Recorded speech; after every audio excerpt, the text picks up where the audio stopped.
Hey guys, what's going on? It's Eli, back with another review video, and yes, you read the title of this review video. I'm reviewing a well-known piece of animation in the medium of animation. This animated film took 30 years to make by the late legendary animator Richard Williams. He started production on this in 1964, and up until the early 90s, the project was completely taken away from him, and the Completion Bond Company taking full control and booting Williams off the project. And how it turned out when it was released, and, a little bit later on, Miramax distributed, it turned into a complete disaster. And, at that time, people seeing it as an Aladdin ripoff, pretty much. Even in the late 90s and early 2000s, Williams asked Roy E. Disney to help bring the film to life how he envisioned it. And, it was this close to happening, but unfortunately, it didn't last very long. At the time, animated films in the early 2000s, how they were turning out. And the biggest blow for this second chance of bringing Williams' vision to life for his passion project, Roy E. Disney, he quit Disney, and even Williams, he called it quits. And yeah, all hope for bringing Williams' passion project to life, how he envisioned it, just crumbled and seemed like it was not going to happen. However, in 2006, a big fan of Williams by the name of Garrett Gilchrist decided to bring Williams' vision to life of, the Passion Project, which being The Thief and the Cobbler. Yes, The Thief and the Cobbler. Oh boy, I tell ya, this piece of animation has an interesting history, and as I explained, and I think for Garrett Gilchrist, I think he did a pretty good job trying to bring Williams' vision to life for The Thief and the Cobbler. Now, as you read the title of this review video for The Thief and the Cobbler, I'm reviewing the Recobbled cut, Mark 4, and I do recommend watching Mark 4.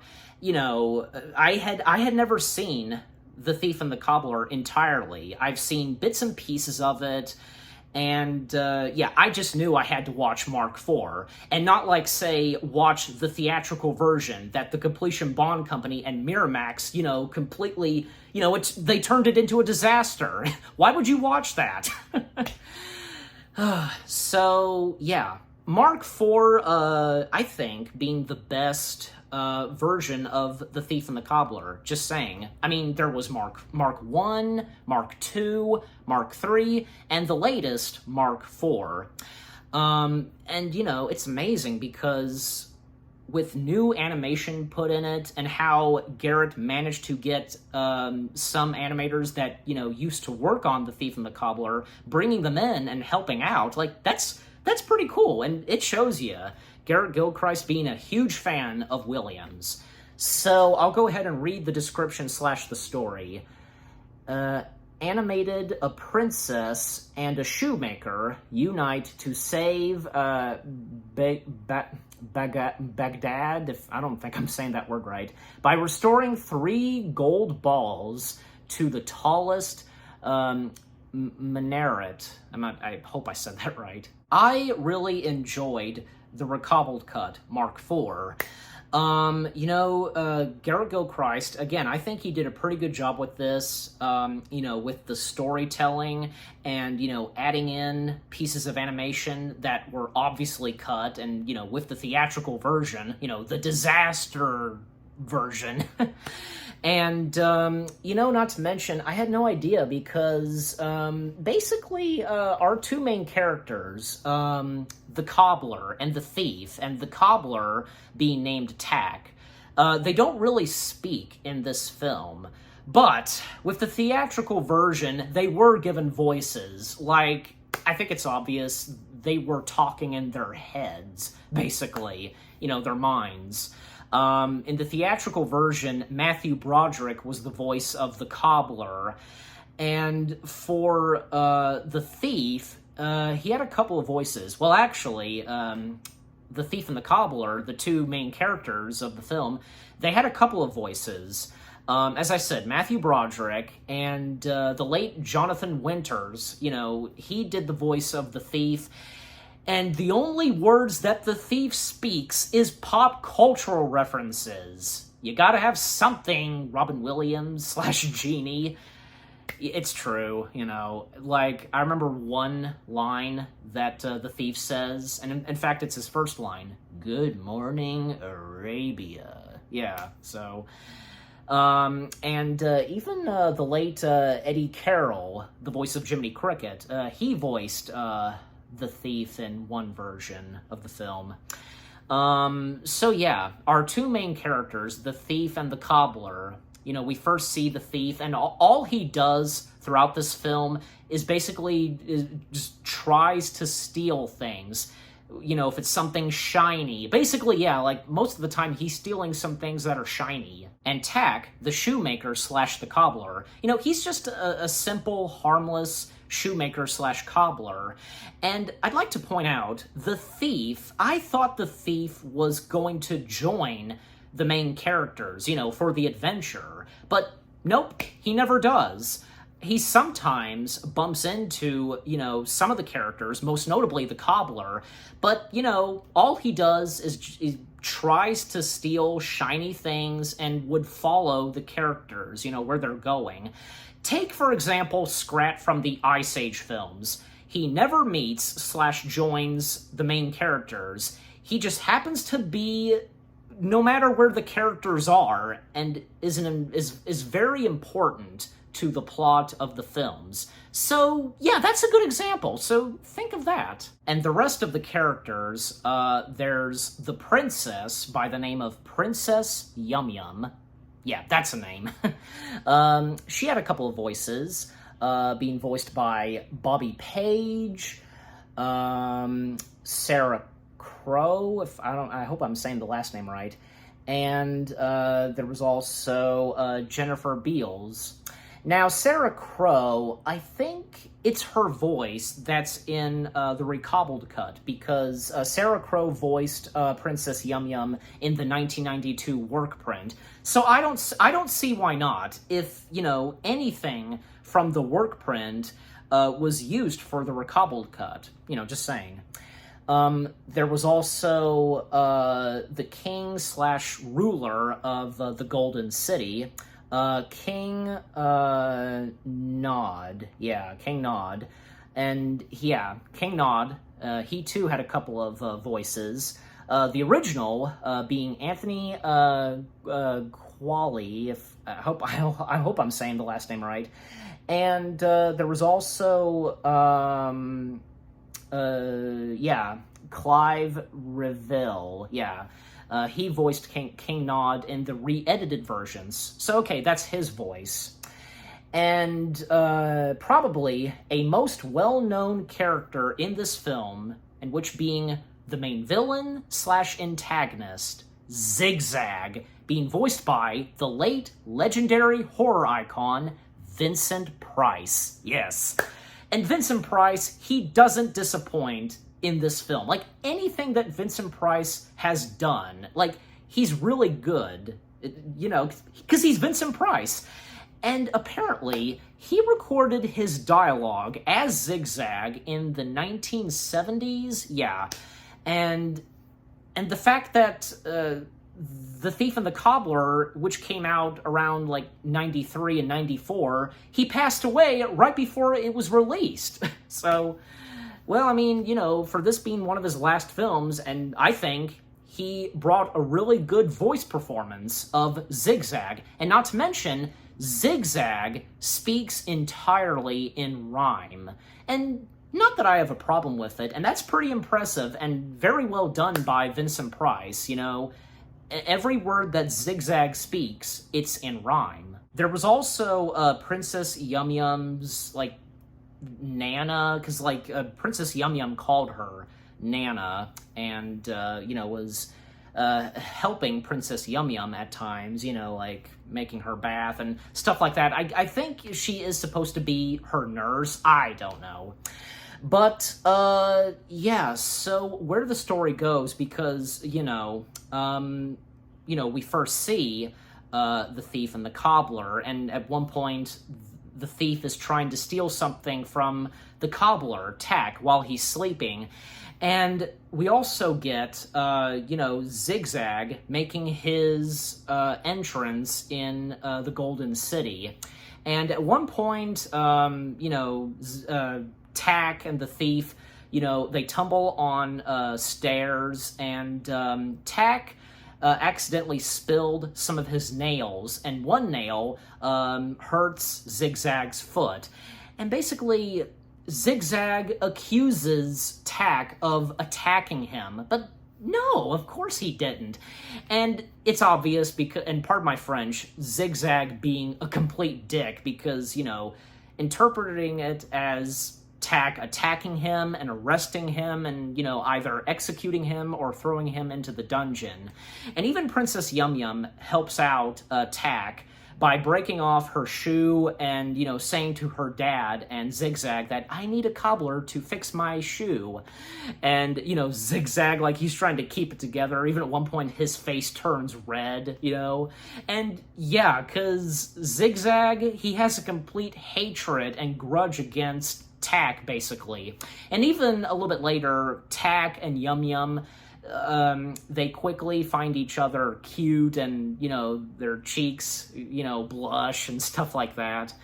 And basically, with the Golden City, peace and, protection of the Golden City, basically there are these 3 golden balls that keep the peace and keep the Golden City under protection. If the 3 golden balls are not there on the tall tower, basically, then the Golden City will not have peace, and disaster will come to the city, and death, basically. And, gosh, should have seen it coming. The thief has his eyesight on the 3 golden balls, and of course he's gonna steal them. And breaking into the palace and stealing some things, even at one point stealing 2, back scratchers that Princess Yum Yum had while she was taking a bath. And, those 2 back scratchers that the thief stole, they do come in handy for him.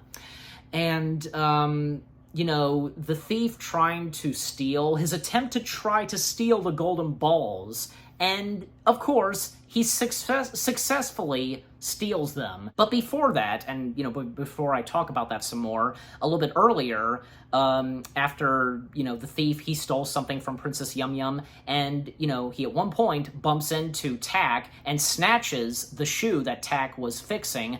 A pretty cool sequence where Tack is chasing the thief, and the animation, I tell you, it's really trippy and amazing. I tell you, what Richard Williams did in The Thief and the Cobbler with his animation, just bravo. I'm telling you, it's really amazing. And after that scene, Tack bumps into Zigzag, and, Zigzag saying, "You've repaired Princess Yum Yum's shoe. Now throw him into the dungeon." Gosh, Zigzag is is not done with Tack, and he throws him into the dungeon, of course. And, Princess Yum Yum being unaware of this, and especially King Nod. I tell you, King Nod in this film, he's a pretty funny king, sometimes, sleeping and even making out with a girl that Zigzag brought him. It's pretty funny. But he is a very serious king, and especially when at one point he has a dream. Basically, there's this big threat to the Golden City called the One-Eyes. The One-Eye, yeah. And the main leader of the group, the Mighty One-Eye. And who voiced the Mighty One-Eye? Yeah, okay. The original voice of the Mighty One-Eye was Paul Matthews. And then, the other, voices of the Mighty One-Eye, let me see, okay, in the re-edited version, it was Kevin Dorsey. Okay, yeah, I think I got the last name right. And basically, like, one surviving soldier from the Golden City, the mighty One-Eye allows, the wounded soldier to go back to the Golden City to warn the king, and, got all those arrows on his back, and, like, he's just so desperate to go back, with much, breathing that he has, basically. Yeah, and that's when, like, King Nod, he has this dream that disaster will strike on the Golden City by the One-Eyes. The One-Eyes, however it's called, but, Basically, yeah, the mighty One-Eye and his army, like, go with that. And even telling Zigzag about this, and it's obvious because Zigzag is not a very loyal servant, and I guess advisor to King Nod. Something similar to, say, in Aladdin, Jafar being an advisor for King Sultan. So there you go.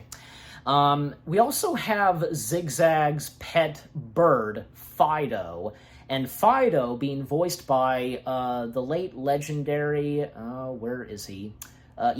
Donald Pleasance, if I'm pronouncing the last name right. We all know who he is from the Halloween films. That's him. Sam Loomis. Yeah. So he's the voice of Fido, the pet bird of Zigzag. He's a vulture, basically. And sometimes Fido, like, getting his butt burned by fire is pretty funny. Even say Zigzag was going to feed his pet vulture, Fido, eating Tack. But of course, that was interrupted when King Nod, required Zigzag's presence about the dream, and Zigzag informing and calming King Nod that, nobody's going to steal the 3 golden balls, and so on. But while that's going on, yeah, that's where the thief, he tries to steal the golden balls, and he does so. He successfully steals them, and that's when, pardon my French, all hell breaks loose. Like, the Golden City panics, the civilians, and King Nod, the 3 golden balls are gone! And that's when the wounded soldier, as I mentioned, warned King Nod about the mighty One-Eye and his army coming and attacking. And Zigzag, he wants to help out King Nod, and mentioning to King Nod that the 3 golden balls were magicked away, basically. And he'll help King Nod in exchange for King Nod's daughter, Princess Yum Yum. Because, yeah, Zigzag, he wants the princess to himself and to marry her. But, of course, King Nod, he's not having that at all. And, get out! Like, he's through with Zigzag for now. And that's when, at one point the thief did lose the 3 golden balls, and Zigzag and his 3 henchmen got the golden balls, and they hide it from the king. And even at one point, Princess Yum Yum was informed where Tack was. And, she goes to, set Tack free, but Tack had already gotten out of the dungeon. And that's when at one point King Nod, he asks his daughter to go find and get help from an old witch on how to save the Golden City, and for someone to accompany Princess Yum Yum and Princess Yum Yum's Nana, as Yum Yum called her, although she's called Maiden from Mombasa, yeah. And Maiden from Mombasa, being voiced by Miriam Margolius, she was Professor Sprout from the Harry Potter films. She voiced Maiden from Mombasa in the original version, while in the 1992 work print, she was voiced by Margaret French. Yeah. So Tack accompanies Princess Yum Yum and the Maiden to find the old witch, and along the way, and of course, the thief, follows them behind. they stumble upon the brigands. Yeah, the brigands. And the chief of the brigands, Chief Ruthless, yeah, that's his name, being voiced by the late Windsor Davies. Yeah, I think I got the full name right.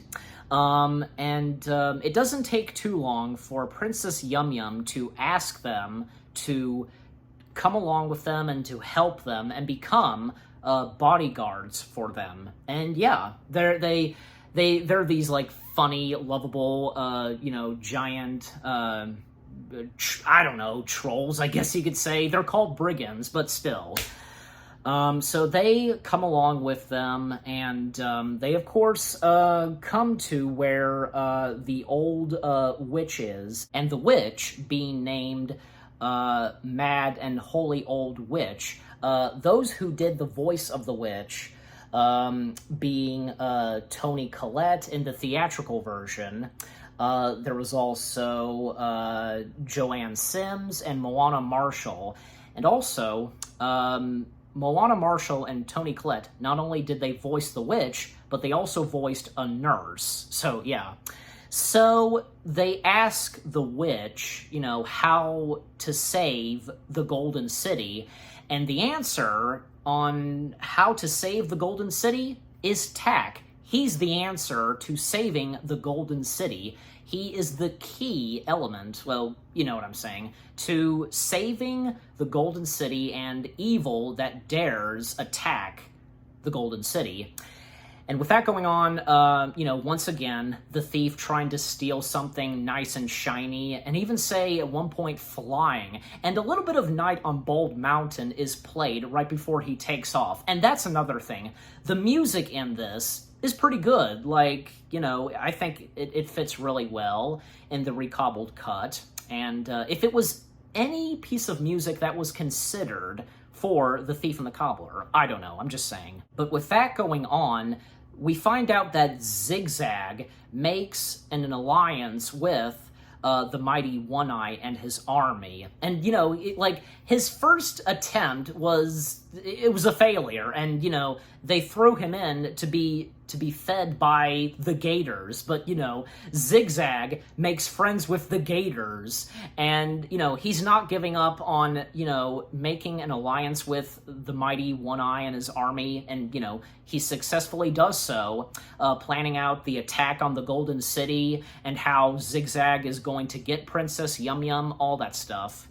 And to speed things up, a big battle that happens where Zigzag and the mighty One-Eye and the army, they come in with these giant machines, ready to attack and destroy the Golden City. And even, King Nod, he was preparing for the battle, and thus, Princess Yum Yum, Tak, the brigands, they come in along with the thief tagging along, and thus, fighting happens, and even the thief, once again, he goes after the golden balls that Zigzag and the mighty One-Eye, they have in their hands, basically. And it's pretty cool because, for once, Thief does a good thing.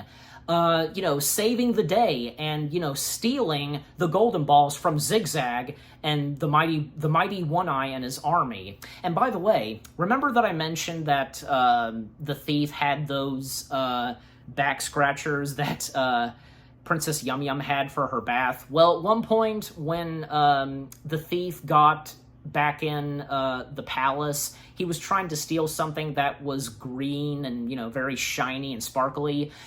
Two guards catch him, and, they basically are about to cut his hands off. He uses those back scratchers as if they were his hands, and he fools the guards. Like, how did they fall for that? How did they not realize? But, the thief managed to succeed. So anyways, the thief, he successfully steals the golden balls once again, and a little fight between Tak and Zigzag, and of course, Zigzag is defeated, being eaten by the Gators, and his pet vulture, Fido, eats the last bit of him, and, Zigzag admitting that, the end is like everything coming to an end, or however he said it, all good things must come to an end, however he said it, but it's pretty funny and gruesome.